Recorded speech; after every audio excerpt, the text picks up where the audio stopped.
All of you. More, actually, since we were the ones that put the Dragonborn on this path. Were you? The hubris of the Blades truly knows no bounds. Delphine, we're not here to rehearse old grudges. The matter at hand is urgent. Alduin must be stopped. You wouldn't have called this council if you didn't agree. We know a great deal about the situation and the threat that Alduin poses to us all. You need us here if you want this council to succeed.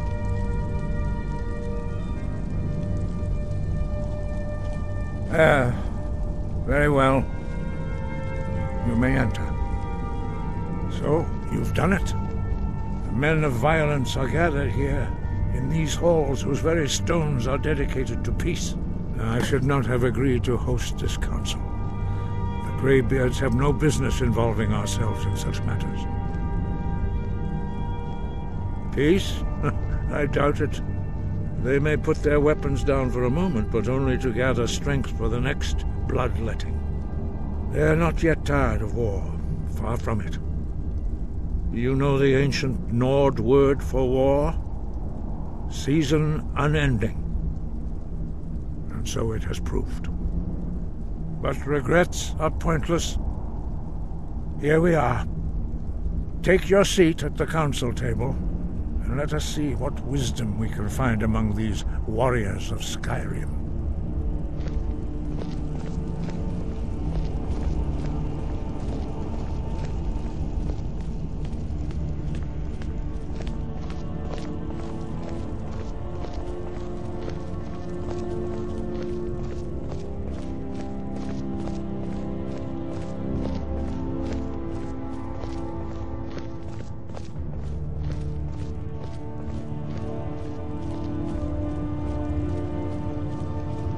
Take your seat, and we can begin.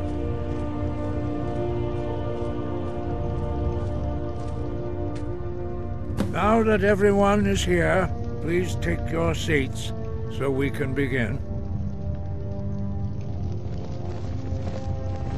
I hope that we have all come here in the spirit You of... insult us by bringing her to this negotiation? You're Chief Talos Hunter? That didn't take long. Hear, hear. I have every right to be at this negotiation. I need to ensure that nothing is agreed to here that violates the terms of the White Gold Concordat. She's part of the Imperial delegation. You can't dictate who I bring to this council. Please, if we have to negotiate the terms of the negotiation, we will never get anywhere. Perhaps this would be a good time to get the Dragonborn's input on this matter. By Izmir's beard. The nerve of those Imperial bastards, eh? To think that we would sit down with that Thalmor bitch. I say she walks, or we walk.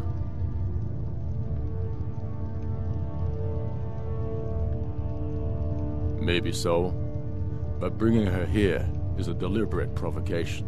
We need to show Tullius we won't be pushed around.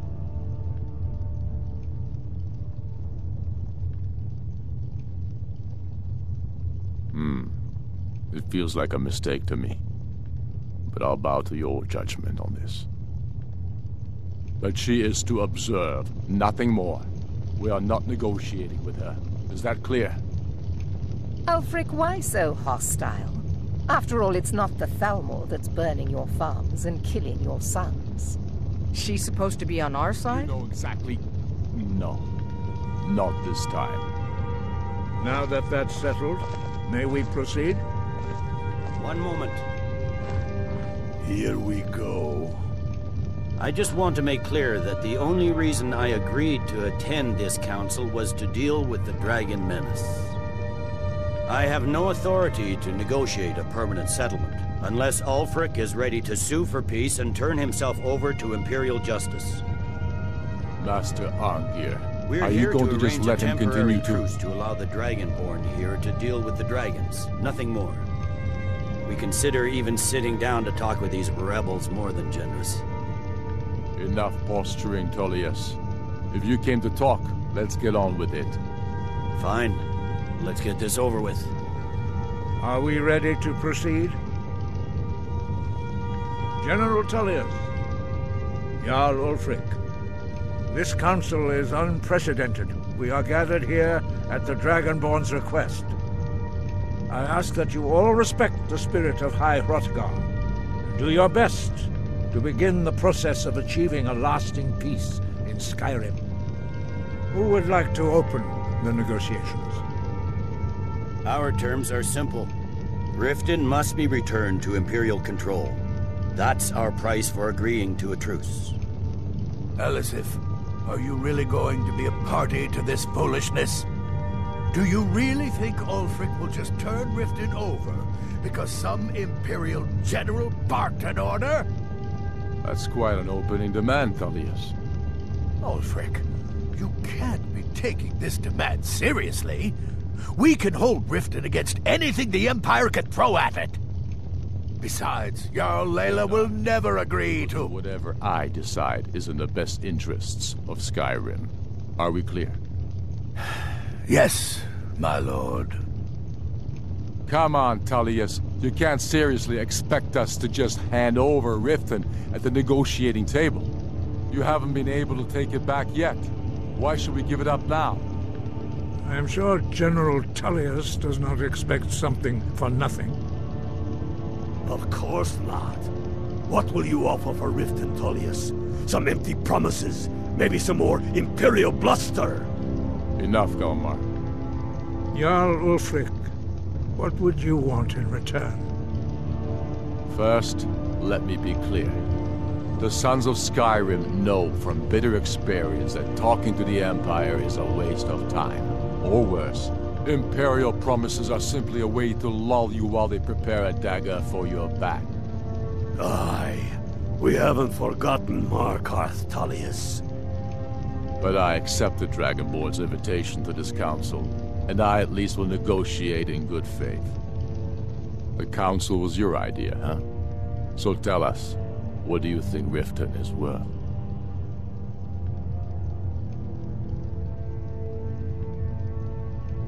In exchange for Riften, the Jewel of Skyrim? Hardly.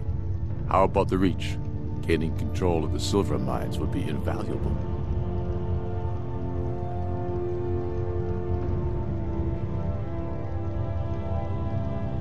The Allmarch would allow us to directly threaten the Imperial supply lines out of Solitude.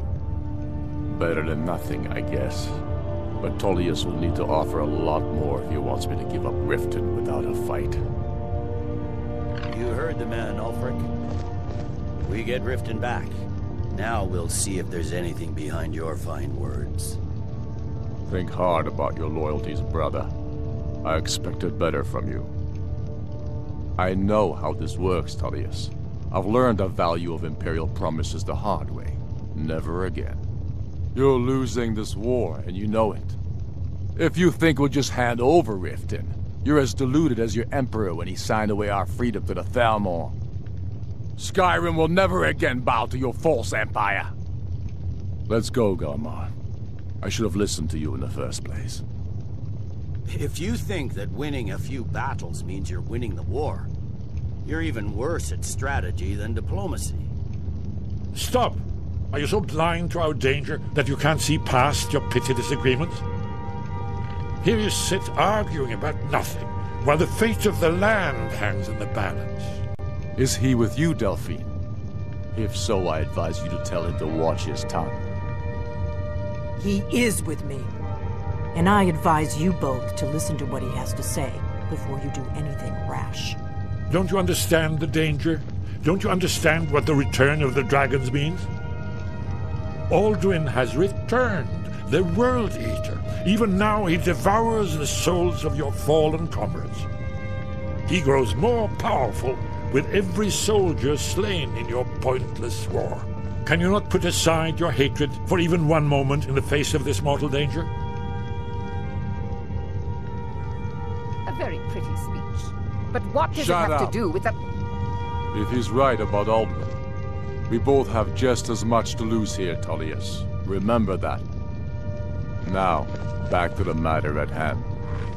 You know as well as I do that we can't hand over Riften on these terms. I'm sure you have something in mind. Damn right we do. Bah! This is a waste of time. I can see that we won't get better terms from this council. So be it. The sons of Skyrim at least put the greater good above our own interests. It seems we may have an agreement. Jarl Ulfric, General Tullius, these are the terms currently on the table. Riften will be handed over to Imperial control. Jarl Layla Lawgiver will step down, and Maven Blackbriar will become the Jarl of Riften. The Empire will allow Ulfric's forces to enter Jarl March. Igrod Ravencrone will go into exile, with Sorli the Builder replacing her as Jarl. You both agree to this? I shouldn't agree to terms that so blatantly favor the Empire. I have no choice, though, under the circumstances. But once Alduin is defeated, then it will be the Empire's turn. Remember Evgir Unslag. You should be pleased, Elisif. You've done well for yourself as the Empire's pet Jarl. But beware, the Empire's loyalty is fickle. They will tire of this war, and then I will be the one dictating terms to you. I have nothing to say to that murderer. General, you've proven yourself a good friend to Skyrim. I continue to trust that you will do your utmost to safeguard our interests. Thank you, Jarl Elisif. I appreciate your loyalty. The Empire can live with these terms, yes, for a temporary truce, until the Dragon Menace is dealt with. After that, Ulfric, there will be a reckoning. Count on it. Your actions here were a disgrace. You betrayed Skyrim at every turn.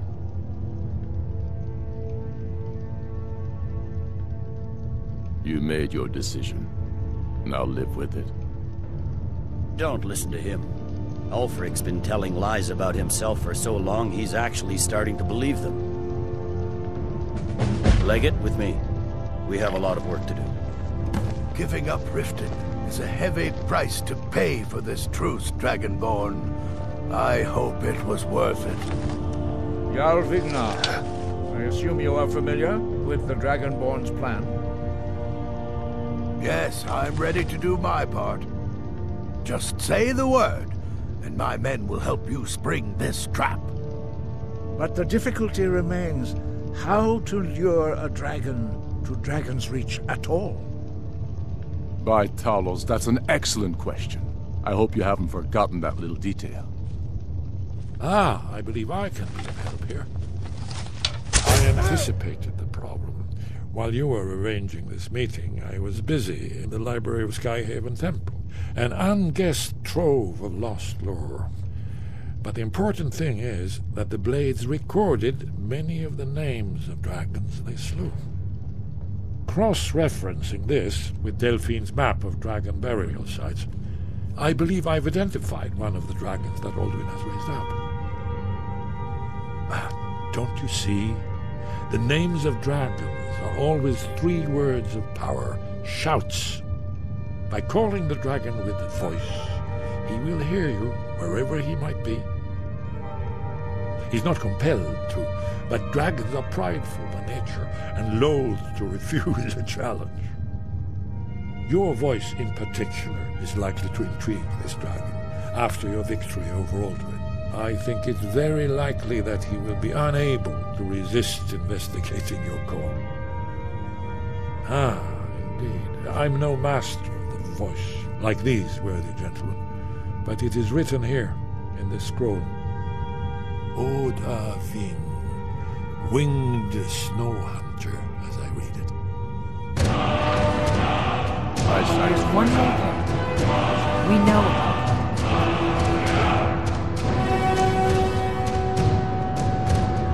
That's fine. We needed his help. Now we don't. And it's long past time for him to pay for his crimes. And he's not just any dragon. He was the right hand of Alduin. He committed atrocities so infamous they are still remembered thousands of years later. He needs to die. He deserves to die. And it falls to you to kill him. Until he's dead. Well, I'm sorry, but we would dishonor our oaths as Blades if we continued to help you. Make your choice, Dragonborn. You're either with us or against us. Here's the big picture. He helped Alduin enslave our ancestors. He may have betrayed Alduin in the end, but that makes him worse, not better. We can't afford to give Parthenax the opportunity to betray us in turn and return to his old master.